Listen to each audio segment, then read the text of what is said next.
and welcome back to the Bonsai Socials podcast. Thank you for tuning in for another episode. We are joined by another absolutely powerhouse of a guest. We are joined by Grace from Sace Socials. She is absolutely killing it. I'm not going to talk too much about her. Let her tell you your story and introduce herself. So go for it, Grace. Thank you so much for having me, Beth. I'm absolutely so excited to be here. It was on the 2025 vision board and we've already ticked it off, so I absolutely love that. But yeah, I'm Grace. I'm 19 years old and I started SACE nearly a year ago, so 11 months ago. So we're nearly at our first birthday. I started SACE at 18 years old. I left sixth form and I went on to do a degree apprenticeship at one of the large fast moving consumer goods companies. But I knew that deep down I always wanted to have my own business, and I thought, what's not the better time to do it than when you kind of don't have loads and loads of responsibilities on me. I was doing my degree apprenticeship, I had that behind me. So here I am, 11 months in. I've worked with around 25 amazing business owners already. I've started building up my own team. We've now branched into content creation as well. And it's just been an absolute whirlwind. And I don't think a year ago me would have ever believed that we'd got this far already. So I'm so excited for kind of this next year and 5 years and etc that's gonna happen. Honestly, you're doing amazing. Your story is incredible, really. Like 19 years old and you've already got your own business and building out your own team. Like it's It is a bit it's of a whirlwind. insane. It's I insane. How know. does it feel like having a team at this age? Like, Weird. It's really weird. And like I always say to them, I'm like, you will tell me if like I'm doing things wrong and stuff because I'm just winging this like, as much as everyone else. yeah, I'm really lucky with the girls that I've got. They kind of one of them is one of my really, really good friends, which is always a bit awkward going into that position, but it's always mm, been very transparent of kind of, look, let's just have that kind of working relationship. We always know when we're going out as best friends and when we're going out as work colleagues. yeah, Um, and then one of the other girls kind of grew up in the same sort of area. So I feel like we always knew of each other, but we were never friends. So that's yeah. obviously a lot easier to navigate because we have got an amazing friendship now, but it's a work friendship rather than having a friendship and then having to put a work friendship into it. But yeah, I mean, I don't act like a manager or a boss or whatever. It's more just, we're all kind of in it together and we make Love it that. work. Love that. But I feel like no matter if you say it out loud or not, every business owner is wigging it a little bit. Like a 100%. lot in everything you do, like you are just wigging it. So yeah, Yeah. everyone's doing the same thing. No one has it figured out. No, literally, like I always scroll on LinkedIn and like see, obviously LinkedIn's like synonymous for loads of founders like making it out like they've all got it like figured out, and I always scroll and I'm like have to like reality check myself and be like, yeah, they might look like they've got it figured out, but they don't. No, no one does. Literally, no one does.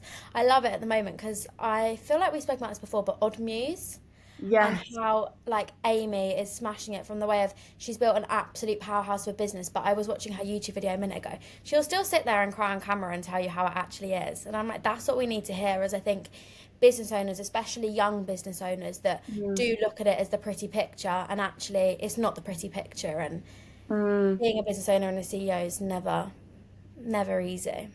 No, there's literally like yeah, there's like a million highs and lows, isn't there? And like Amy from Odd Mute is, I think she's just turned into like the prime example of personal branding, Yeah, like the yeah, absolute prime example in like so many ways. Like I don't see a lot of people talking about this, but I love her for the fact that you 100% feel like I feel like I know her. I don't yeah, know her yeah, on a personal level, but I feel like I do because she shares so much, but like she just shares the right amount that, yeah, there's there's she's obviously got a boundary of things that she doesn't share, yeah, and she doesn't like, how do I put it? Like she doesn't go too much in into her personal life. Like she just tells you like just the right amount, I guess is what I'm yeah, trying to say. Like she just masters that, because I feel like a lot of people with personal branding, they I don't want to make this come across the wrong way, but they almost like go too personal about purpose, whereas she never does that, never yeah. ever. And like she's mastered it. It's that fine boundary of kind of too much and not enough, and Mm. people really struggle to find the middle bound in it. And I get why. I do think it is such a hard topic to master. But when you do Mm, master it, ultimately, success is then flooding your doorstep. 100%. I think like mastering it is like I always like to think about it, and I've got like a list of like things that I will talk about my personal brand, things I will be vulnerable, things I will, share without, not without, well, yeah, without filter. But then equally, I've got a list of things like that I just don't share about because, they're too personal. Or, like, it's just, that you have to have a boundary, don't you? Yeah. I think to have a Yeah. successful brand or, sorry, personal brand of what you don't share as part of your personal life and what's not appropriate or what doesn't feed into your goal.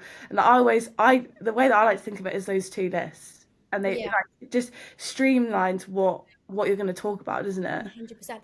And I think the other thing is people think, oh, it's crossing your boundary. It's also crossing other people's boundaries. So, like, some of Mm, your personal things might include your boyfriend or your family or, you know what I mean, your friends and things like that. And it's also, have the respect for yourself, but also the people that are around you. And ultimately, it will impact them if you go too deep past it as well.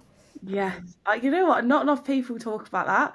I Yeah. love that point because I see it a lot. Like, I saw it like maybe a year ago, like someone post something similar to that about like they were talking about in the sense of like a lot of people on LinkedIn just put like loads of photos of like family and friends up, Yeah. and like they were kind of alluding to that, like, in talking to people who are just starting and trying to say like don't just take that as the norm. Like if you've got family and friends who don't want to be Yeah.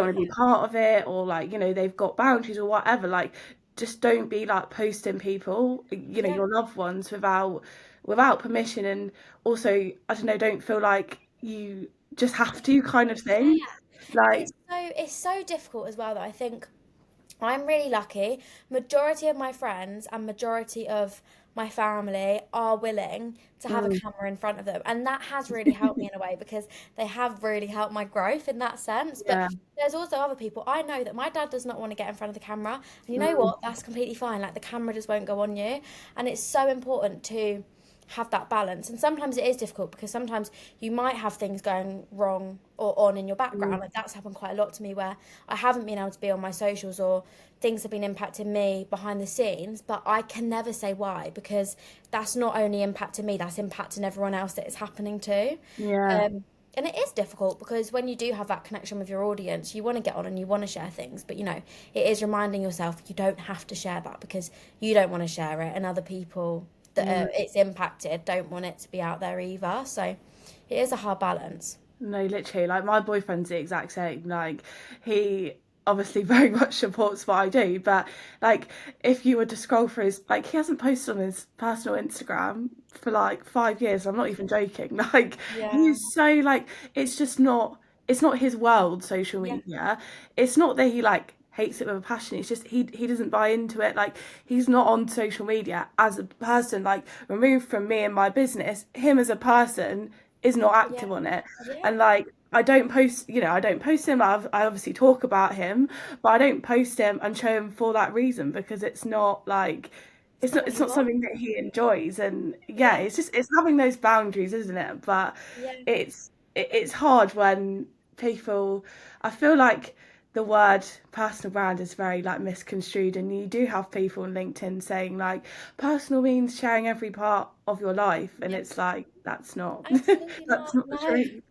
no, No, definitely. literally, It's literally. also an important thing to remember as well, I think, when you do build up your strategy as a business owner, is I learned so much from my dad. My dad doesn't have any social media other than LinkedIn, and he's barely on LinkedIn. He doesn't even know how to find someone on LinkedIn. Do you know what I mean? But he has been one of the biggest supporters through me growing Sace, and has also been the person that has made me, reminded me that, getting email marketing in straight away was a really big thing. And now building a website's a big thing, and having business cards is a big thing because not everyone's on social media and not everyone knows how to work social media. So it's so important as well. I think those people that don't like the camera and don't want to be on there, they actually teach us so much as business owners because, he's built up so many different funnels for me that do bring Yeah. in revenue and growth as well. I mean, that's Oh, I so love off topic, that. Go but your dad. I love I know, I that. know.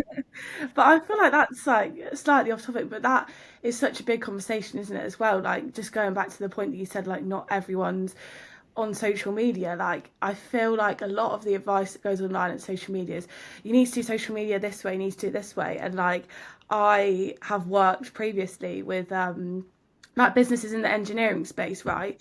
And like jumping on certain platforms, doing things in certain ways when their target audience are men in their 50s, Yeah, it is it's not gonna work. never, ever, ever going to go down the way that people tell No, you it does. Like jumping on TikTok and doing, the trends that you see, then like 50-year-old men don't care about that. Like, no. they'd look at that and be like, I don't understand it.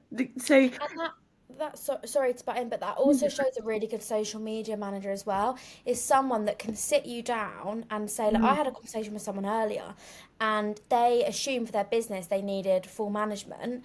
And mm, I sat them down and I was like, no. I was like, you're not getting any, like, nobody searches that business via that platform. mm, You don't need that. You need to build up a portfolio on your website and things like that instead.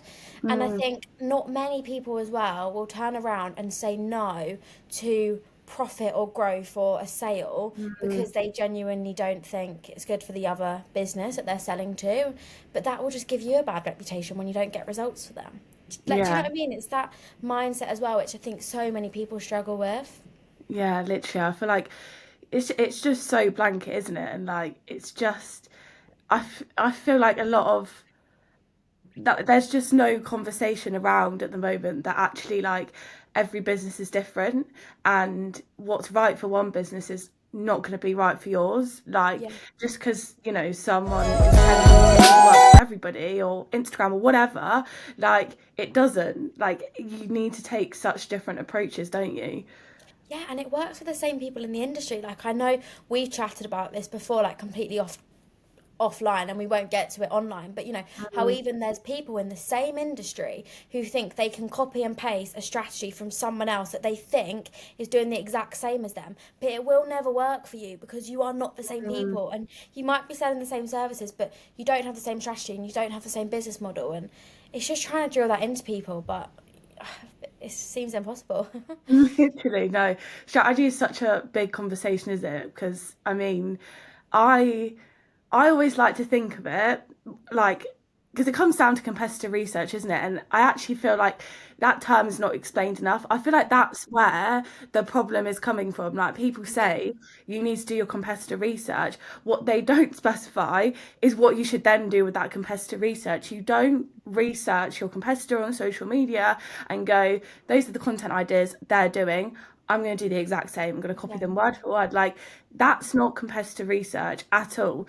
Competitor research is actually evaluating where you are against your competitors. And I would argue more than anything else, the most important part of competitor research and like the mindset I like to look at it is what are they doing and what can we do better or what can we do differently? Like, what gap where are can the we gaps in that? fill? Yeah, yeah, yeah. Yeah, like I had a client who is in the allergy space and a lot of the conversations around allergies, like a lot of the brands, they just post about allergy deaths and it's very like doom and gloom. It's very Yeah. doom and gloom on social media. So what we've done with them is completely different and we don't post about any of the deaths that make the news. We keep everything, very, not light, it's not a light topic, but very like, what's the word I'm looking for? Like happy, I guess. And Yeah, it's it's just helpful a and different it's spin. Yeah, yeah, and like that's a perfect example of how you do like competitor research. And it's about like my favorite, and I can't remember who told me this, but like my favorite thing to say is like take inspiration. I use the word inspiration very yeah, carefully, not copying, yeah, from someone, a brand or whatever that is 10 steps ahead of you. Don't look yes, at the people who are yeah, like that. Don't look yeah. at that Don't because look to you're the right, not. look to the front. That's it. Yeah. That's it. Sorry. Literally, But yeah, pen drop. yeah, I know. Look at that. It just need, didn't it? We were talking about something insightful, but you need to look at like you need to focus on people who have got what you want. Yep, not we're at the same level as you. No, Couldn't because agree more, 100%. it's just No, I never love that quote. I love that quote. I think I live by that quote. And I think that quote's what's got me through quite a lot in the first year of business where it just kind of sometimes feels like you're in a swarm of Mm, dogs or elephants, or I don't even know the right analogy for it, and you're all just fighting against each other. And it's like, just get yourself out of there. Stop doing it. You're causing stress to you, you're causing stress to the people it's mm, happening with, and just look ahead. And you're not going anywhere if you're looking to the side. You're only going mm. straight ahead, so just keep following that path. But it's a difficult world and industry out there that I think we're in. It definitely is. I feel like the most common case of like looking to your side, maybe in our industry, is when it comes to like the services that you pick. I notice it a lot that a lot of people just Yeah, look at like the same level. You look at what your competitors are doing and go, yeah. that's the service I want to Like, offer. yeah, you know what? I think I was one of those people at the start, and Mm, I went into the industry and I'd kind of picked apart of everything one that was in there at the moment and really tried understanding, right, well, I must need to have that, and I must need to have that, and I must need to have that. And maybe I was naive. I didn't know as much. No, I didn't know a seed of what I know now about this industry. But I just mm, kind of picked that together, and actually that didn't get me the growth that I wanted. As soon as I mm, understood the industry, I took what I loved, I took what I was passionate about, and I've made Sace's very own, service pillars that I love and that I'm good at. And since that's when all the mm. big months and the big sales have come through, because I've done, okay, you're always going to have people that do full management and content creation and things like that, but pick apart something and create a service suite that you're passionate about and you're good at, and Mm. ultimately you're going to then be able to sell that. Whereas when I was selling things I wasn't too passionate about, obviously I didn't get sales on it because I didn't love it.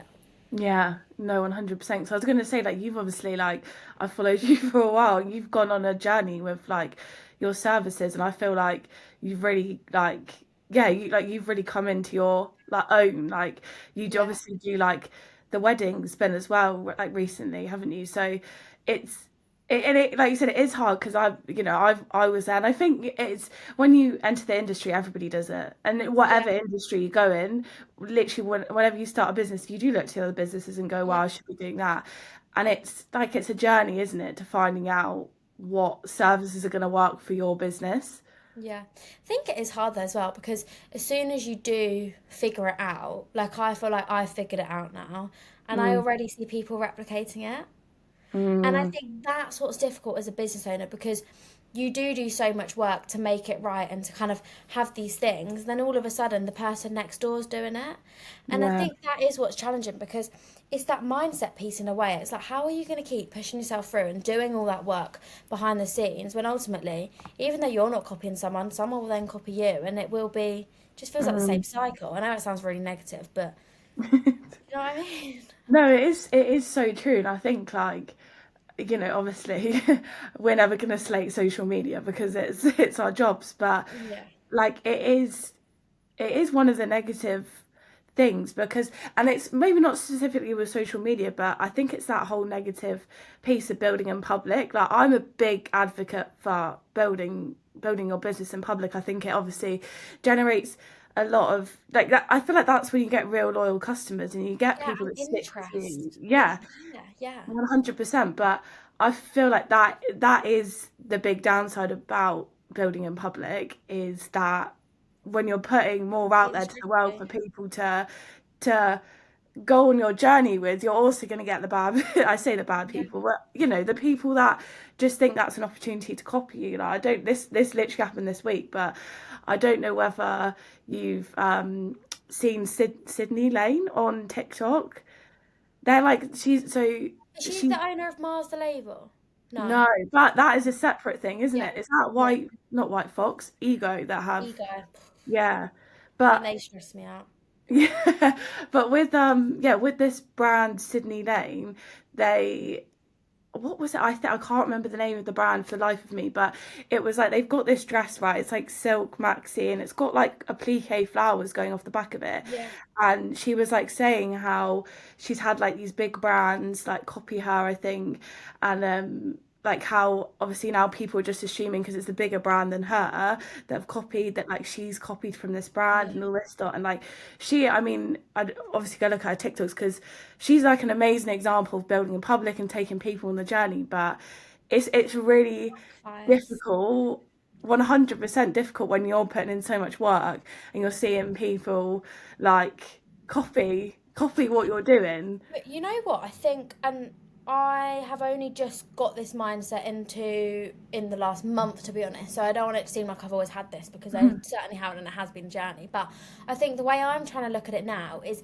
if people are doing that, then it shows so much about you, and forget what it shows about them, and forget, you know, the results or the no results that they'll have. But actually, it shows that you're doing really well in your business, you're showing up correctly, and ultimately people see success, and people see trust, and people see experts. And I think that's the closure that people should take from it. And I think it's 10 times harder in the fashion industry, to be honest, than our industry. Like you just said before, do you know what I mean? You know, copying a whole design dress is harder than a wedding content shoot.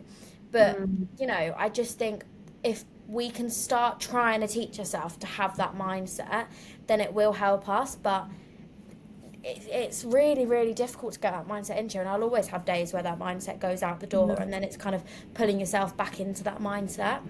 Yeah, definitely. I think mindset in your first year of business, it's like a whole separate journey, isn't it? No, I've been on it just feels like a never ending journey, because I don't think enough business owners talk about it when they're reflecting on their first year. They talk a lot about systems and blah blah blah, which I would 100% think are important, but I'd actually argue the most important thing to master in your first year of business is Mindset. mindset. Like, that affects everything, but just not enough people are being honest about that. Not Yeah, honest, but like talking about that being a key part of, or a key thing that you've got to master, I guess, because yeah, yeah, like, building a business is just a different beast. Like, yeah. you would have never You'll done never anything know. like it Yeah, before. yeah, definitely. Well, why would you? Do you know what I mean? It's a complete different thing. And I think that also leads on to the kind of the fact of, when you do start a business, the difficulty to know when to switch off and how to switch off. Because I think that's another thing I've struggled with for the past year of growing it, is it's just felt a bit like it's consumed my life. And I Mm. don't necessarily think that's a bad thing, because yeah, there's obviously been days where I'm like, for God's sake, why did I try and do this? No, 9 times out of 10 or more than that, but I absolutely love what I'm doing, and I'm so thankful that there is that business, and there's that part of my life which does consume me. So, you know, sitting here on a Friday night talking about social media and talking about building a business, that like energizes me now like never before. And that is really good. But I think there's also that thing of, when are we ever going to learn that switching off and prioritizing ourselves is good for us? And is that, maybe that is something that we will never learn, and that's what we need to have by it? I don't know. It's really difficult. It's, you know what, that is such a big topic of conversation. Like, yeah, I'm definitely still in the mindset of struggling to switch off. I think, again, I come from this all, my whole business started from LinkedIn, so I come from the LinkedIn world of like these arguments. But I feel like on LinkedIn it's very black and white how people should, or business owners should, approach time off. Like, I saw a post the other day on LinkedIn that said you shouldn't take a day off in your first 3 years of business, or something ridiculous like that. And it's just like, you know, you have that extreme of people being like, yeah, you shouldn't even, like, I didn't even know, like, take an hour off your business. And Mm. then you've obviously got the extreme of people who say like, oh, you should only work 2 hours and you're going to make £1 million kind of thing. And actually think there needs to be more people that come at it like, and this goes against any like social media advice, because this isn't being controversial for the sake of being controversial, but I Yeah. actually think it's not as black and white as that. And actually No, it's it's the those, middle. yeah, it is in the middle. Like, there are going Yep. to be times when, you know, yes, switching off is not going to be, sorry, not switching off is going to be a good thing. Like, I don't know, like, you know, you can push the business forward, like, you know, you're dedicating more time to it, but there's also times when switching off is a good thing, and you need Yep. that for your own sanity and to actually help the business grow. Like, that, it's not that like black and white thing, is it? Like, taking time No. off and Go on the ride with it. Do you know what I mean? If you need to work late for a week because you've got an upcoming project, or you want to secure this client, then do it. But also mm, allow yourself to then have that holiday where for a week you're always going to bring your laptop. I don't think I'll ever get to the stage where I can go away without my laptop, but you know, no. where you try and not open your laptop the whole time. But I do think it's very important that, you know, you're not going to build a business in a 9 to 5 period and think that's No. it. You're going to have to put graft, that is the right word, Yeah. isn't it? Now I'm like, thinking my dictionary. But you're going to have to put the graft in to, get things back from it. But it's getting in the middle of that black and white that you don't Mm. need to do it 24/7 to find success because, we haven't, and look at us.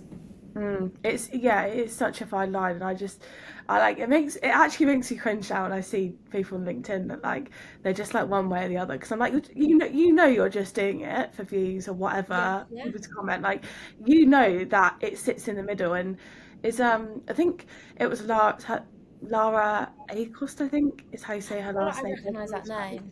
Yeah, she's really big on LinkedIn, and I think she describes it perfectly. Like she said that it's it's like, or seasoned entrepreneurs, I can't remember the exact term she used for that, but Yeah, know that growth comes when you look at like work-life balance in seasons. So yeah, rather than like it's a weekly or daily like yeah, balance, you look at it in seasons, and you have seasons where maybe, I don't know, you get lack of sleep and you go for it. I'm not advocating for lack of sleep, but you know what I'm trying to illustrate. yeah, But like, you spend your evenings and weekends working, whatever, but then your next season is where you slow down and you give yourself your rest. And like yeah. that, I thought that was just the most I perfect love way that. to describe Yeah, that. Like that's what the reality is, not like this like extreme, or looking at it like day by day. It's yeah. looking at it in seasons, isn't it?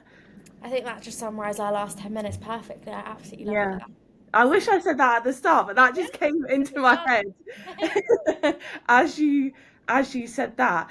Um, but one thing I think is really important as well, like for business owners, going back to rewinding a little bit to like picking services and Yeah, niches. I think like you need to one, allow them to evolve and change. Like you have to realize that you're obviously not going to stick with the same services that you have at the start. They will 100%. change.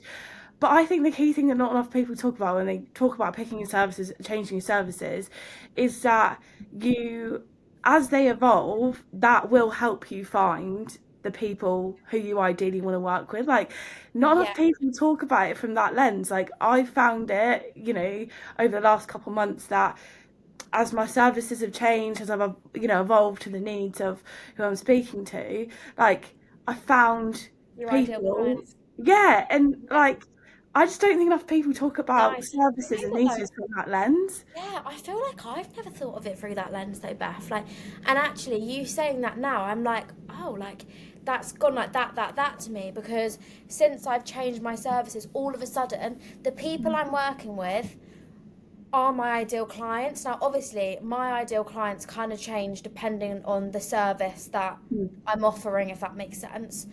But all of a sudden, they've all ticked the boxes because I've got services that I align to. So therefore, Mm. my ideal client will align to that, if that makes sense.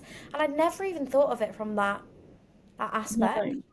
And I mean, I just like, I've really noticed that, like, as my services products have evolved, like your customer Yeah, changes within that. And I guess the takeaway from this particular point is like, don't like try don't see your services changing as a bad thing. Like, almost try and make them evolve, because and try and like look inwardly. I think the thing is, look inwardly, isn't it? And try and bring out services, like you were saying, like you've brought out services that now you love, and like you really feel an alignment there. Like, bring out services that you truly love, yeah, not for the sake of just doing what everyone else is doing. Like, focus no. on what you like And your and what you passion. love offering. And like, Yeah, people will pick the people that you're meant to work with will magnetize to that, and yeah, you'll find your people that way. I always just like, yeah, I was just looking like, you just sit back as a business owner and you're like, oh yeah, how are the last couple of months gone? And I had that thought, and I was like, yeah, that it's is been really well. not enough people talk about finding your target audience through that way. And it's not like I mean, something. I genuinely have never thought that is a big green, no, not green light, yellow light above my head right now. Green light? I say green light. A yellow light above my head right now, like, oh my God, wow. Because it does make sense. And I feel like we create all these strategies, obviously, overall, the strategy for changing these services was obviously to lead to more sales and to have these people Mm. come in and create this overall business. But actually, that does all go down to these people that you're now selling to are your ideal client, because you do all kind of the ideal client work in the background, and you do all the services work in the background, and you do all the finance work in the background. And it's Mm. actually like to pin all of those three things together, Mm. and then you see it a lot easier. And I've just never done that before. I really Mm. like But I also think like ideal clients, that. I Yeah, don't I don't think people realise how much you important. have to understand. Like I had a client join at the end of last year and I remember sending her strategy document to her and I got on a call like just to go through some things and she was like, I didn't realise how deeply I had to understand them, like how much I understand them. And I don't want to say the word hack because I don't actually agree with business hacks. I think they're all a load of rubbish and Yeah, I think like it's more like you need to focus on more sustainable things and hacks in business. But it almost is like a hack when you understand your ideal client, like that once you get that nailed down, like it everything just everything kind of falls. like, do you know what I mean? Yeah, I think ideal clients are so important. And again, like you say, it's something that's just not spoken about enough. Like, I don't even think, I know it's very important in the social media industry. Like, Mm, it's probably one of the most important industries it is for an ideal mm, client, because it's obviously a lot harder to reach your ideal client than other businesses. But I think it's one of the things every business should be doing before they've even gone out there and launched. Like, it has to mm. be in your pre-launch strategy. And again, it's something that it's not spoken about enough in business. Like, you know, No. why does nobody have that written down? And people talk a lot, don't they? When you're talking to people about giving them advice when they go in business, people talk a lot about like the systems you need and Yeah, this, that. And no one tells you that if you can get your ideal client before any of that, the rest of it falls into place. yeah. Like it really does. Like, and I actually think like the whole piece of advice around business where it's like, oh, just fit into a gap in the market. Like, no, it's What is not that just gap if you about. don't know? Yeah, and you can't know that gap unless you know your target audience down to an absolute T, because there might be a gap, but is there an ideal client for that gap, if that makes sense? Exactly. And yeah, I just no one talks about ideal client in the advice of starting a business, or Yeah, not to the right depth, I don't think. yeah. Like no one, they might say like find your client, but it's so much more than finding your client. Like you need to like like focus on them like you've never focused on them before. Yeah, I've literally just written that down as that is a masterclass I want to bring into Sace Socials, because I'm like, it's something that I'm so passionate about, but I never sit down and share it. So there you go. That's an Yeah, upcoming masterclass, because it is love so that. important and no one realizes it. Guys, you got a masterclass coming on ideal Yeah, client. masterclass is coming. Masterclass coming. But yeah, you just like you need to go into so much detail, Yeah, so much detail, and I see a lot of people talk online about psychographics, and I feel like the awareness of that it's not just about demographics is getting better. But again, I just don't think people talk like they say psychographics. What does psychographics mean? yeah, For someone who's just starting a business, who maybe not sorry isn't in the social media world, like yeah, what does psychographics mean? Like yeah, it's not. I feel like a lot of terms get thrown around, and when you're starting a business and like looking at like I remember like seeing all these terms about finances, and I was like that scared me, and yeah. not enough people like Finances is another thing. no, literally, but not enough people demystify this kind of stuff when you're starting a business. Like they just that yeah, they focus on the wrong things, and we're They here to do. tell you that you need to focus on your We're ideal here to client. break it down. Yeah. I think finances, you know what, Beth, though, like finances is still something that confuses me so much. It's just like, Mm, how do you know what you should be doing for a tax return? And how do you know how to even register and when to register? And when do you know to ask for help? And It's just so difficult. And I think it goes, I was speaking to my brother about this because my brother's a financial advisor, but Mm, he's just started, so he's like qualifying for it at the moment. And mm, I was like, so are you going to help me with like my tax return? And he was like, it goes more than a tax return, Grace. Like, you need to sit down and you need to know exactly like your financial targets and what you need to do and the gaps mm. that you need to close and where you need to add things to. And like, I can't even remember what he was saying. I was just sat there like, this is so confusing. Because there is so much to it that people just don't realize and don't do, and No, maybe forget to even like set up straight away. Like, I don't know whether that was a bit of an obvious for me, but maybe that's because I've got a brother in this mm, world. But I don't think I'd have even known that I had to set up as a sole trader well, not straight away, but as soon as you bring mm. £1,000 into the business, you need to be a sole trader. Yeah, No one I know talks about I'm the same. Like my dad and my brother both work in the it. financial world, and like, I remember like going around to my dad and being like, what How, do I do? Like, what yeah.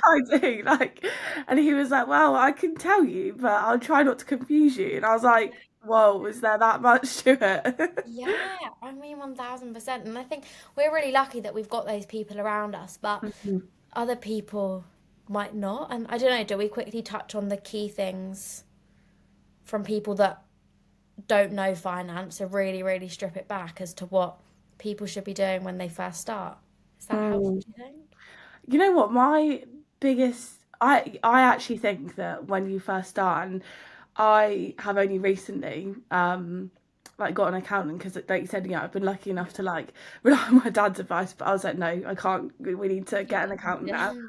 Um, but I actually think like seeking advice from the professionals, and that It's sounds really like just overly obvious and like, yeah, I know I should do that. That's too simple. Like, give me another tip. Yeah. But I actually think that is the most important thing because finances are not to get into the realm of scary stuff, but they they're a big thing and there's a lot to like business A lot finances. to it. I obviously registered as a sole trader and have only well at the end of last year turned Yeah. into a limited company, and I was actually having a conversation with my accountant yesterday because I was like, right, you need to lay out like all the taxes that come to like when it comes to like the business and how that works and then how it works when I take my money out, Yeah. as a director and all this, and like he did an amazing job at explaining it to me, but there is like so much that unless you go to an expert, I actually don't think, You're I gonna don't know, know. like from my experience, I know that I would not be able to deal with that on top of No, I running wouldn't. a business. Like, I wouldn't. It's all, but it's knowing when, because I feel like I'm mm, in that position now where obviously I'm really stripping it back right now. This might seem obvious to some people, but obviously, I more than £1,000 was coming into the business. So then I set up as a sole trader. mm, Then obviously you have to do your tax return from the tax year, which is obviously April to April. So you have to submit it by yeah. then the 31st January. It was the deadline today actually that Mm. everyone would have done it. Weird. Um, and I think then I was doing that, and all I've been doing is keeping my receipts. So I've literally just got my receipts for Yeah. everything. And I think that's the biggest thing is when you obviously start, like I've been in it less than a year now, Mm, just remember, set up after £1,000, keep your receipts, and just be aware of when you need to do the tax return. And mm, I think then you can slowly mold into asking for help. And I think that is the next step for me. mm, But again, it's just scary and weird to know when to do that and how to do yeah. that. I think, I don't know, I mean, obviously I'm not a financial expert, but the way that I approached it in the first year was Mm. while I was a sole trader, I feel like the tax situation is a lot easier to understand as Yeah, when you're a I sole agree. trader. I was like, I can get my head around that because it's Yeah, it's a lot more simple, isn't it? Like, yeah. All I do is put 20% away yeah, for right. Yeah, and like that, I feel like that's the biggest bit of advice, isn't it? When it comes yeah. to I if didn't you're a even. sole trader, is Mm, just forgot make about sure that. you're putting the 20%. 20% away. Yeah. How Yeah. did you miss that point? Yeah, it's alright. But just like make sure you're putting the 20% away, like if Yeah, you can, because it saves a lot of stress when you get to the 31st of January, like yeah, yeah, a yeah, lot yeah. of When you got to stress. pay it, yeah, Like a lot of banks obviously have a separate business bank account, again, not to get too technical, but I feel like having a separate business bank account that's a helps lifesaver. way. Yeah. Lifesaver. And a lot of business bank accounts, well, like, I know of a lot of them, like Starling and Tide and whatever, they have like separate pots. You can set up a separate pot. Yeah, I've got a pot for my tax. To set up a separate pot for your tax, you're putting your 20%, and I feel Yeah, like and that I can't alleviates. even see it on the page. You have to swipe next door Yeah, to next door. You have to swipe next next door door. to see the tax thing, and it's like, okay, that's gone. Like, enjoy it, pot, because I can't have it and things like that. So Yeah. And I don't know, like, some people I've seen that, oh, no, just like work it out with your expenses. But again, when my accountant said this yesterday, the good thing is if you just put in 20%, right, every month, obviously your tax bill, most businesses, like 99% of businesses will have be less. expenses. Yeah, They yeah, might, obviously they vary, they can be small, high, whatever. But then at least you'll get a nice surprise 100%. Yeah, when you do your tax return, right? Because you would have had the 20% off, but you won't pay the full 20% yeah, because your expenses will come out, and then you've got, obviously the amount varies, but you will yeah. have money spare. So, I mean, Yeah. he told me that, and I thought, yeah, it's actually a really nice way of looking at it because you're equally saving a nice pot of money for Yeah, whatever. exactly Like, treat that. yourself for your hard work after the year in business, whatever you want to do with it. But Yeah, like you can figure something out of it. I definitely think you are so much better off having too much money there than not enough money. But mm, like, there's no, like, tax deadlines are stressful enough as they are. Like, as they are. So, as they are, is that the right way to say? You know what I yeah, mean? I think that's right. I know what you mean. Yeah. But I think, like, and again, this is maybe something not enough people talk about. Like, that is one of the most daunting things that I remember. Like, especially, I think for most people, they would have had some kind of corporate job and gone into a business. You might have not. You might be just trying to go straight into a business after uni. Good for you. But a lot of people would have had the experience of like having a full-time job where tax is paid for, national insurance is Yeah, paid for, your pension is paid for. Like, yeah, you don't have to think about any of those things yeah. because your employer does it all for you. And I Now, mean it so much because I'm obviously in both things at the same mm, time now. And oh my God, it's so much easier just having that all come out for you. And to be fair, I do think that's when I leave my apprenticeship. I think that will be when I do have to look and figure things out because there is no way I could do all of that. Even when you bring pension and stuff into it, I'm like, oh my God, like I could just mind literally. blown, mind blown. I do think it's a nice point to say there as well, as I think it is sometimes, and I'm in a way, I'm really grateful that I have got my apprenticeship because it's meant that I have had to do or will be doing, obviously I'm only halfway through, but I would have done 3 years of corporate experience Mm, at a really nice business. And I think it's actually so important that I have got that experience. And it's things like I know how to work in a team and I know how to report into people high above. And, you learn so much. And I didn't realize this, but I've learned so much from being where I am in my apprenticeship that I'm actually, as much as I despise it sometimes, and I'm like, I just want to be sit here working on Sace, mm, but I am so grateful that I have had that time. And I think, we're going to be working, what is the stat at the moment, like till we're 70 or something something like ridiculous. We'll that. be working for like 50 years.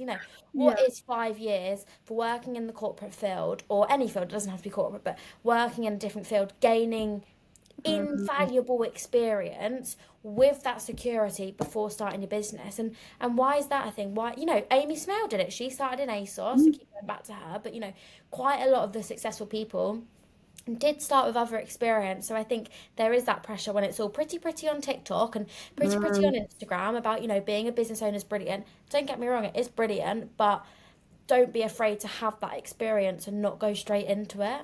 You know what? Yeah, I've got really, well, no, yeah, really strong opinions around this because I feel like there's been a trend recently of a lot of people just posting TikToks going, oh, I've just quit my job with nothing lined up. Like, I'm going to start a business with Yeah, um, with no backup plan. And I think that puts a lot of pressure on people to do the same thing and just to like quit their jobs and just start a business one day. And as someone who like, obviously I do a part-time job, like half the week is my part-time job and half the week is the business.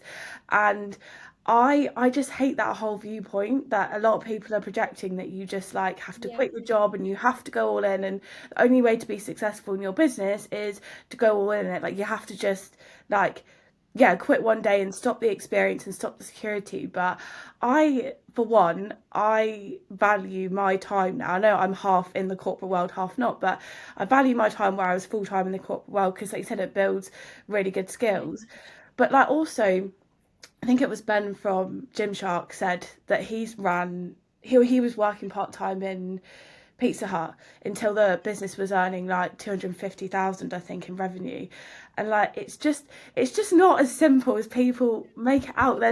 There's not one path. Like you can have a part-time job and be building your business. You can have a full-time job like you do and I did for like for like a good chunk of time. I had a full-time job and was doing the business in the evenings and the weekends. Like there is so much pressure to do business Yeah, one way, isn't there? yeah, And that you just don't have to do it that way. You can yeah, find a way that works for you to start your business. You have to just yeah. quit your job and go all in. No, and I think, and I'm so grateful for the fact that, I am in this position where I am stuck in it for, another 18 months, because if I hadn't been, then I'm sure I'd have fallen into the trap of just chucking it in and starting it all. And why is it also not spoken about enough? Like I was speaking to my friend about this the other day, who I work in the corporate world with. And she was like, yeah, it seems so lovely. Like I would love to jump into, Mm, without getting into detail, but there is a line up for her to be in a yeah. business. And I'm like, yeah, but that means that you don't really have much freedom time. And there is that pressure of all of this because you can't pass it off to your manager and you can't pass it off to this and you don't always switch off. And it's like, enjoy it sometimes to Yeah. not have all that pressure on your back and enjoy being in a corporate job and enjoy being able to go out and log off early on a Thursday and go out and see your friends and things Mm, like that, because when you start a business, and all of a sudden it gets really scary and really big quite quick. yeah. Let's not hide them parts. No, that's the thing, isn't it? Like, I think business owners need to be more transparent about those parts because, yeah, I mean, you see it a lot. Like we said, people just saying, "Oh, I've worked 2 hours and I don't know, I've earned like £5,000 today from working two Yeah, hours," and I just think, you know what, Fairs, you can make fair. that claim if you've got to that point in your business, but please, please, please don't market that claim at beginners because Fairs, if you've got Yeah, a team of people or you've got a huge team or whatever, you're 5, 6 years into business and that is your reality because you've built certain processes, like you're further on your journey, absolutely fine. But yeah, also like, add that caveat that actually at the beginning that wasn't possible because I feel yeah, like yeah. that's what building the wrong impression for people being business owners. It's because people aren't caveating that at the start you have to put a hell of a lot of work Yeah. in, a hell of a lot of And work in. isn't that what personal branding's about? You're not just where you are because you're here now and here. You know what I mean? You've done all of this work prior, and that's Mm, who you are, and that's your journey, and that's the type of thing that you want to share, and you want to be authentic, and you don't just want to come across as this kind of fake person that, everyone looks at and thinks, how? Well, yeah. no. And I think that's why Amy does it so well because like she did document from day Yeah, one, and like I think that's the biggest thing with a personal brand is do it from day one. yeah, Do it from the day that you think do you know what I mean? You've got the idea and you think, yeah, I'm gonna go for it. Like yeah. do it before you've like maybe like advertised a product. Like what was it? I saw I think it's called Sunny Skin. I don't know whether you've seen it. It's Yes, like yeah, yeah, the face thing, yeah, yeah, yeah. yeah, but like the ice guy show. I'm gonna say that wrong, but and I think she started like posting, building her personal brand before she'd even launched. Had an That's the idea. perfect way to do it. Yeah. Literally from the day you're like, I'm gonna make this a reality, start documenting it. I mean, Like, that was me in sixth form when someone came in, spoke to us about digital marketing, and said, "Look, mm, if you want to be successful, get on LinkedIn." Okay, that evening I went home, I created a LinkedIn account, and oh my God, I love that. yeah, and I built it up when I wanted an apprenticeship. I was posting there weekly. Then I'd got my apprenticeship, I'd started the business. Everything was a bit too much, so I came off it. But Mm, now I'm starting again, and I'm posting lots, and quite a mm, lot of my leads are coming from LinkedIn. And I actually think it's quite nice that you can scroll back and you can see the determined girl 2 years ago that was mm, in sixth form, had no idea what she was doing, no idea that this platform even existed with all these big CEOs on. yeah, And everything fell into place. So just start. Like, don't just start a business without any of the, you know, the things that we've gone into about being prepared and finances and ideal client, etc., etc. But just start your personal brand. And I think that's the thing on things. You can just start your personal brand, but you can't just start everything else. You can build the ideas, but you can't literally just log on and launch a business tomorrow. No, and yeah, that's the thing, because like even if you I don't know, like you launched it and then a month's time you thought, oh no, I'm gonna go back to the drawing board. The beauty of a personal brand is it's not attached to a business, it's attached to you as a person. Yeah. And as humans, we all understand that people evolve, we change, we go in different directions, things happen. So putting this idea out there and then saying, actually, I'm going down a different path, do you know, I don't think it's going to build a bad reception like people think I do. Sorry, think Yeah. it does. I Think, think people's, yeah, hesitation with personal brands is they think like they see their personal brand and the business as one, but they're not. Like you look at Grace Beverly, yeah, I think she she's just a perfect really example of like she is a person, and then she's got her three and she's businesses. got her Like, businesses, yeah. yeah, I mean, and she's it's a powerhouse. She's an well, she is. absolute powerhouse. But she's just that perfect example. And actually, on the point of like pivoting and changing, she demonstrates that perfectly. Like, obviously, she's pivoted into new businesses from her personal brands. That just shows how unrigid your personal Yeah. brand can be.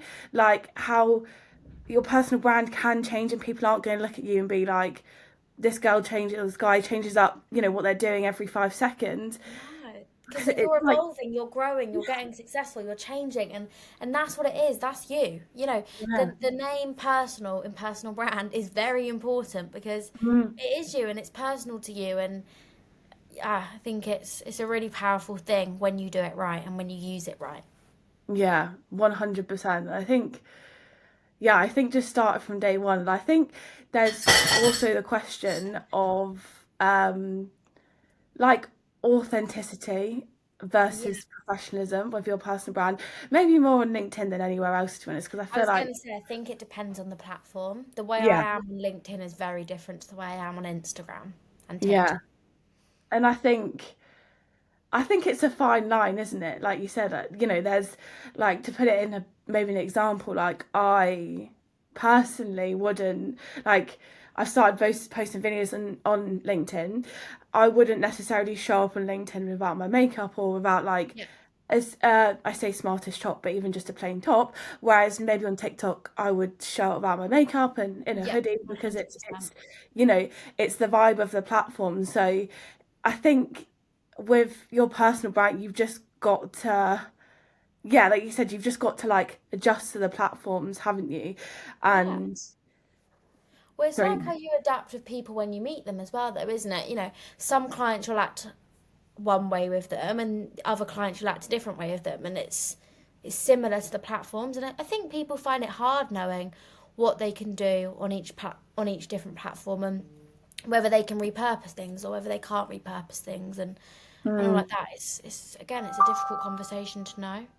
yeah, yeah, I think the thing with authenticity through your personal brand, I don't know, maybe this is going to sound like a really strange thing to say together, but I think it's about, I don't even want to like say it in the wrong vein, but like strategically sharing your story.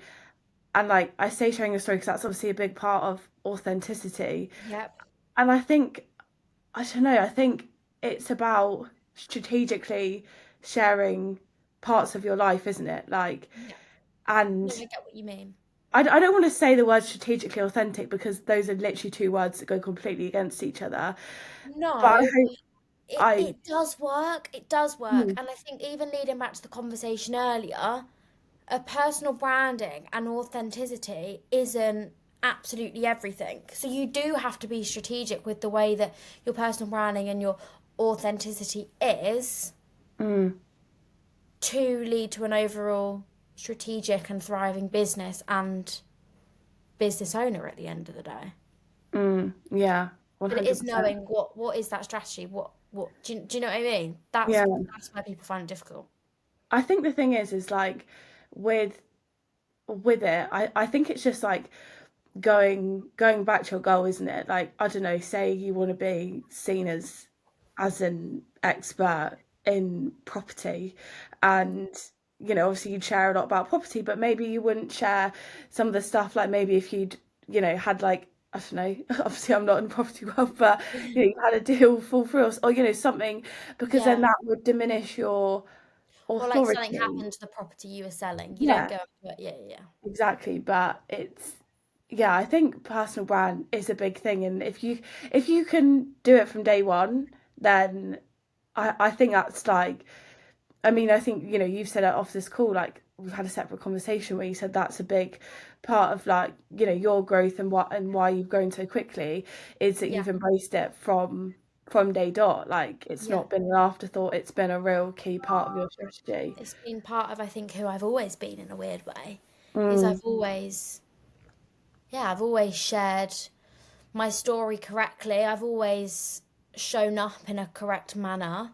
Um, and it has. I don't think Sace would be where it is today without the personal branding mm, that I've personally shown and personally built prior mm, to Sace. So, yeah, like my TikTok was a thing 2 years ago. Do you know what I yeah. mean? Like it was never yeah, it's been a journey that I've always had, which is why I love it so much and why I love that is I think the key aspect or the key pillar all businesses should focus on is do they have a personal branding and do they work on it? Do they have a strategy around it? I think it is a strategy around it. Yeah. Oh, 100%. Yeah, and I think we're moving from a place where people are just saying, "Oh, personal brand is just be you," or it's just being personal, to no, it's much deeper than that. You Yeah. need to strategically share your story. I think you need to strategically share the parts of yourself that, like you said, fit into your goals.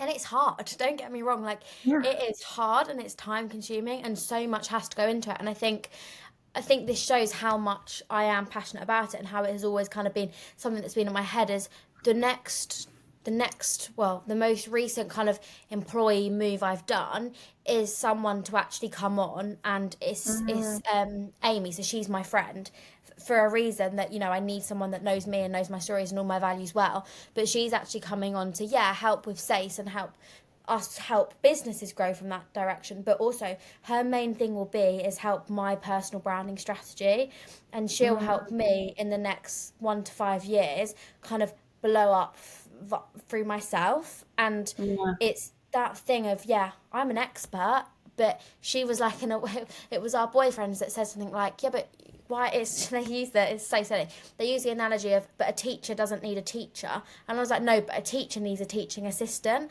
and Yeah. sometimes getting the help because it's so important, um it's really important, and that's why she's kind of coming on in the next few months to really help Love elevate that. And I think that's so important in our industry as well is I've got a client who has built up an amazing personal brand and an amazing LinkedIn following and stuff. So she kind of knows how to do it herself, but she also knows that the next step is getting an expert in and kind of that. venturing out to now she's on Instagram and stuff like that. And, it's knowing that it's okay to bring people on to help you, even though you might have been successful in it already. But, Mm, let's allow help and get other people's opinions for the next level of success, which ultimately yeah. I think our businesses get built off of. Yeah, no, 100%. The outside perspective is huge. Like, even if it's about yourself, and I actually think, like Stephen Bartlett, Yeah. and but not to mention Ben from Gymshark again, but he a couple of months ago was advertising for a social media manager for him, but Yeah. like his personal brand. And I think that is the next. You see it way more on LinkedIn at the moment. Ghost writers, and people writing for people's personal brands, but that's going to evolve, like you said, to Instagram, and other, and it's going to be a bigger thing, that not just on LinkedIn would someone manage your personal brand. Like, Yeah. it's going to be I your mean, it's the whole. next thing. It's the next thing. It I is. think in Q2 we'll have as many, fingers crossed if the things that are in the works at the moment go through, we'll have as many social media management clients that we're doing their personal branded side of social Mm, media for as we will have businesses. I love that, and that is the Crazy. future. That is Like, the future. I see a lot, like, I see a lot on LinkedIn where it's like you just need a personal brand, you don't need a business brand, or you need a business brand, don't bother with a personal brand. Have I to. disagree with both of them. I think the future is having both and making both really 100%. strong. I think 100%. the thing is you need your personal brand to humanize your business. You need to show who's at the front of it. And that buys in connection, doesn't it? Buys in connection to the brand. But I've experienced it. Like my business started through my personal brand, and it very much got to a point where I was like, I know that if I want to grow this further, it can't just be me. I just can't be the business. There needs to be a The business that I'm business. attached to but Yeah. detached to, so that Yeah. I can bring on a team. Like they both need to. You Go can't have hand one in or hand the other. together. Yeah. I mean, I think you show this brilliant because you've got a absolutely phenomenal LinkedIn platform. Like I Thanks. always, I know I'm like boosting like your ego and stuff, but I've always said to you that when I was looking for people for BYS and stuff, when I thought, right, who's coming on talking about LinkedIn, it's Beth because Beth is the social media manager that has absolutely mastered her LinkedIn.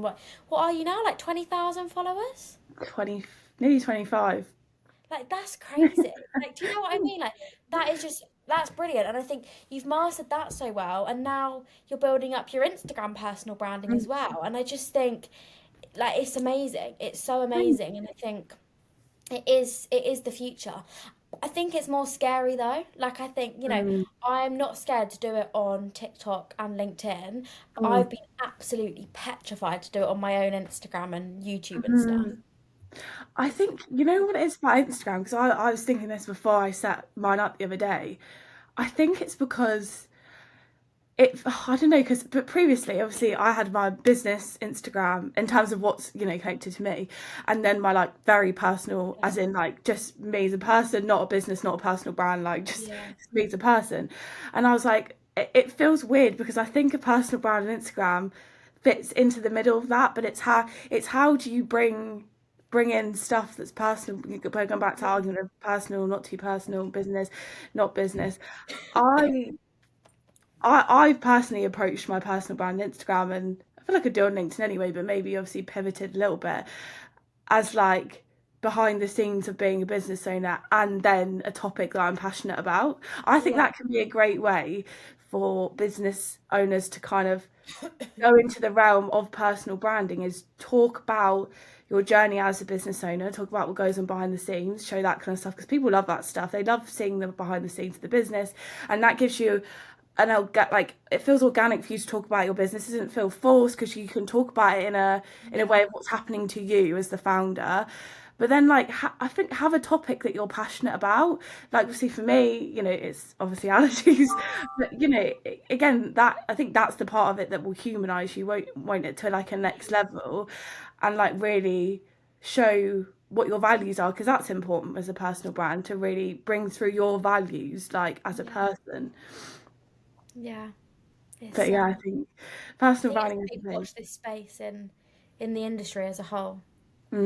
Yeah, 100%. Um, and I feel like there's one more topic that we can very quickly skim on, because I know this episode's getting very long, for your first year in business. And I do think it's about just being careful where you invest your money without getting obviously too much into the details. But you, yeah, you do need to be careful. I think there's a lot of, and I look at it and I absolutely hate this talk now. There's a lot of people that will tell you, oh, you won't get to the next stage of growth without investing. Like, you need this, like, you need to invest to see the next stage of growth. And I don't 100% disagree with that advice. I do think, there needs to be some investment. But not However, all this investment. not all this investment. And I actually think, like, there's the whole argument of, like, is the investment of your can you add more time? I know time's a finite thing. Is that the right word? Yeah, So yeah, you've got so definitely. much of it, but I feel like the main point is like don't feel pressured to invest. Don't listen to the people that just say the only way to grow your business from zero Is to whatever is to invest loads of money. Like, that is a huge narrative that I'm seeing online, and I yeah. actually think it's a horrible narrative for people just coming into business who It just maybe makes would. it's sad. And a Mm, proper coach wouldn't. I've A proper coach wouldn't make you do that. In my first year of business, the most I've done, like every month, is pay for the 1% house membership, and that comes Mm. at what, with the diamond member included, around maybe 90 a month. I don't Yeah, know. I know the something price like has gone that. up. I don't really know. That's the most I've ever done. And Ellie, the founder of that, is so supportive that that's kind of the limit to my investment at the moment, because she knows that time wise and everything going around that, I can't do any more investment. If I invested further right now in the situation I'm in, I wouldn't be able to make things happen from it. And Ellie is the only coach that's actually turned around and is still my biggest cheerleader Mm, and backs that that's the right decision. And I think mm, that doesn't even just show a good coach, that shows a good business owner, when the business owner knows what's best for you and puts you and your business above mm. theirs. And I Yeah, think all us business owners and all coaches out there need to look at it. And because of how people like Ellie have treated me when I know I can't invest further because of mm, my time, and because I quite frankly can't let Sace get any bigger, they're the people, or she's the person that I would invest in now when I can, because she's been the authentic coach in the industry. yeah. No, 100%. And yeah, I think it's just like being careful, isn't it? And I think, I know I felt it as in the first year of the pressure of seeing this whole narrative that invest, invest, invest. And It's the seeing only way to everyone do grow. it. And it's not the only way to grow at the start. Like there's loads, you don't need to feel the pressure basically. And yeah, look out for people like Ellie, because Yeah. like so that is a good sign of someone who cares more about your growth than the money that they're making. Yeah, and theirs But ultimately.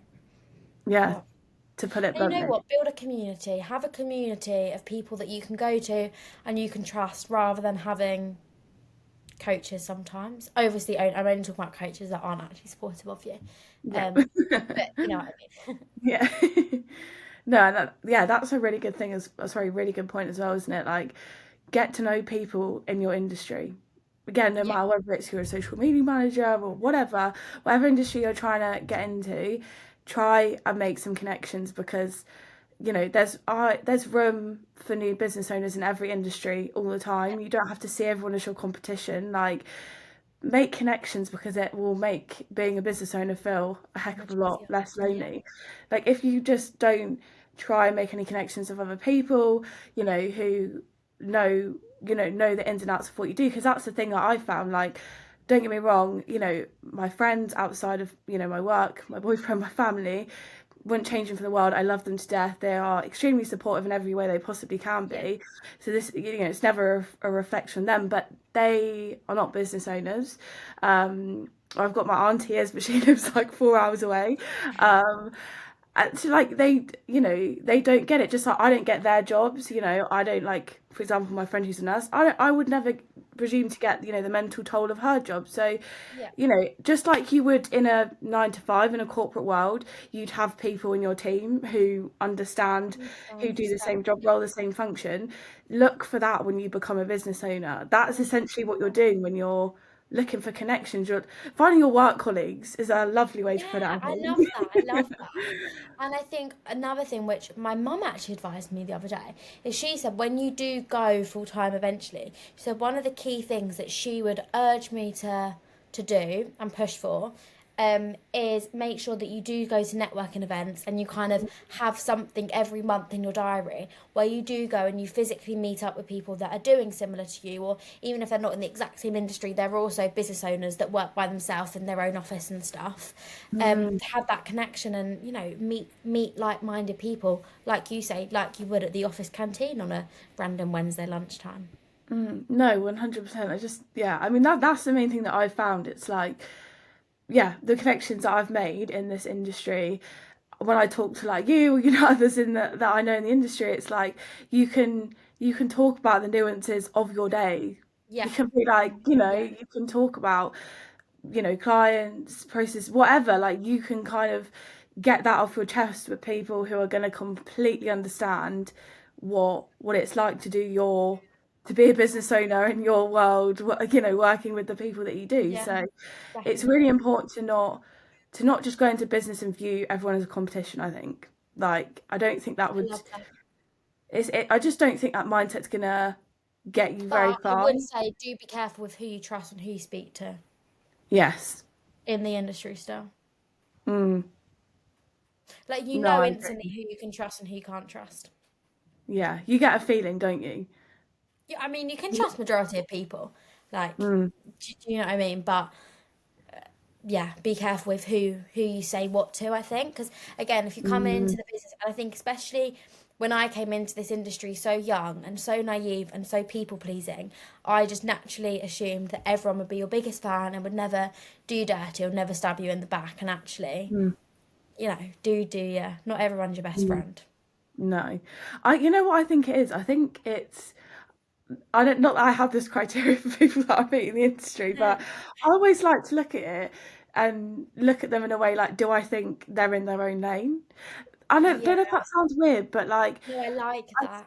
yeah, I'd say like try and connect with people who you can visibly see are in their own lane. They're very confident in Yeah, their and own have their lane. own, they have their own goals, they have their own growth, Yeah, they have their own kind of tunnel vision. It's, again, it's the people that who are looking ahead or and who aren't yeah, looking to the right. yeah. And I feel like it's obvious that people who are kind of comfortable in going in their lane and they understand that that's the way to grow. Yeah, You'll be able to spot those people immediately versus the ones who, definitely. yeah, are just like copying other people. So that's a good way to look at it as well when you're making connections. Is yeah, I agree with your point 100%. Be careful because there are people out there who, if you tell something to, they are just gonna like copy it, and That is then yeah, yeah, but look for the people who are like very visibly in their own lane. exactly. Um, but we've been talking. I mean, I love this episode because I feel like I new know. business owners are gonna get so much out of it. I But know, been proper nattering. I know, I love it. But one question that I like to ask every guest at the end of the episode, just to bring it slightly back to obviously social media, personal branding thing, what would be like your one piece of advice for a business owner when it comes to social media or personal branding, um, to help them grow and achieve their Oh. goals? I think it's don't be afraid. Similar to what we've kind of, I think it all links back to what I've been preaching about this evening, but Mm, don't be afraid to be true to yourself, be authentic and organic to your audience. And if you're going to show up in any way, show up on your stories as the first priority. Because I think I that's love where all the that. growth and connection starts from. Yeah, think of we keep on saying Amy Small, but she's good. We just love What did her. she? I know. What did she say the other day? I heard her say something like, um, "Think of your stories as like, oh, that's really annoying." But I like, just I can't remember what she says, but I always think it's a bit like a FaceTime or like, yeah, they're not there permanently and you can chat and you can build connections and there's yeah, things that like I'm launching something on Monday for Sace and the way people are quite kind of already knowing about it secretly and feel like they're part of the community who are understanding all the behind the scenes, that's all done via my stories. There was already a sale done like just before I jumped on this podcast and it hasn't even pre-launched. Do you know what I mean? And yeah, everything like that builds from your stories, I think. So yeah, yeah. if I'm working, there will never be a day that I'm not on my stories. Mm, yeah, no, Obviously with my Instagram bosses stories it are where doesn't it's work. at. I was Yeah. gonna bring. Well, she said she did say something along the lines of like use it as your FaceTime, but Yeah. I thought it was like a really good way to phrase it and just like illustrate like your approach to stories and how yeah, don't make it as rigid as your Instagram feed. Be a little bit more show your face and stuff. But Yeah. amazing. Well, thank you so much for coming on. Yes, thank you so much for having me. It's been so fun chatting. I've loved it. And yeah, I will see everyone in the next episode.